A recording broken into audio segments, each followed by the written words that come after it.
if there's some things are exaggerated, they should be exaggerated for very specific reasons. Thing about that is that especially if you're dealing from an artist's point of view and the subconscious and the id, and it's all just sort of percolating out.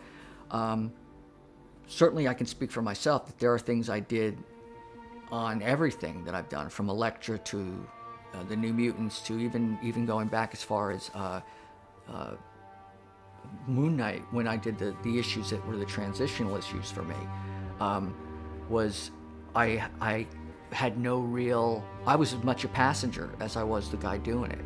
So the idea that reason can sometimes get lost in it, and you have to kind of trust that flow state, and that ultimately this is going to mean something. You'll find a context for it. And that's what can be really frightening, is that you just don't know anymore. You're creating something that is unfamiliar.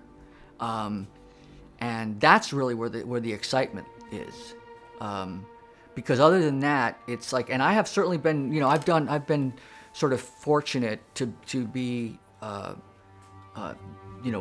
frightened to death by what I was doing and exhilarated to death by what I'm doing. And there have been also jobs where people have to realize that in terms of you're a commercial artist, that it's a job, it's a career, and that it's not going to be all, caviar and jets, like, every day. There are days where it's like, they need this tomorrow, they need this yesterday. There's a deadline, and it's like, just get it done.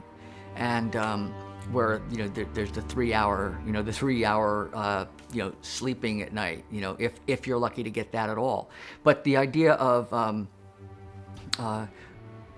producing something, and there are days when it's not art, when it's math, where it's like, I literally don't have time. I will say I don't have time to make any mistakes. Not that I don't make mistakes. I make mistakes all the time. I just don't have the luxury of trying something new, and where I'd have to fall back on my level of professionalism. The fact that I've gotten, used to doing things in a certain way, and I know how to solve certain problems for what this is. So part of, anybody out there who wants to make a career in terms of art of any kind, it's you want to push it, you want to explore and express yourself, and there are other times where you have to realize that you're not creating it in a vacuum, where you're actually involved with the people who are receiving the work, as well as other people that you might be working with.